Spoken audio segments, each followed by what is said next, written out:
Ce n'était jusqu'alors pas une obligation, mais pour les prochaines élections municipales, la règle sera la même pour tous. Candidats dans une commune de plus ou de moins de 1000 habitants ne seront éligibles que les candidats déclarés auprès des services de l'État, préfecture ou sous-préfecture. Il arrivait parfois, et d'ailleurs c'était un sujet de plaisanterie, que quelqu'un soit élu alors qu'il n'était pas candidat et qu'il n'était même pas conscient qu'il pouvait se retrouver après les élections au conseil municipal.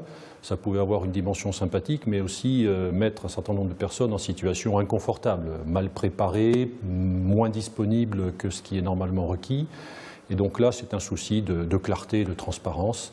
On vote pour des personnes qui se présentent et qui se disent prêtes et disponibles pour exercer des mandats, tout simplement. Alors concrètement, cela signifie qu'un nom rajouté sur un bulletin de vote ne sera plus comptabilisé, mais cela ne veut pas dire pour autant que ce bulletin sera considéré comme nul, du moins dans les 107 communes vendéennes de moins de 1000 habitants. Si quelqu'un, par inadvertance, rajoutait un nom d'une personne qui n'aurait pas été déclarée candidate, c'est seulement sur ce nom que porterait l'irrégularité. C'est-à-dire qu'on va bien prendre en compte le vote qui a été exprimé sur tous les noms qui ont été déclarés candidats, mais seul le nom qui n'aurait pas fait l'objet d'une déclaration de candidature sera considéré comme nul.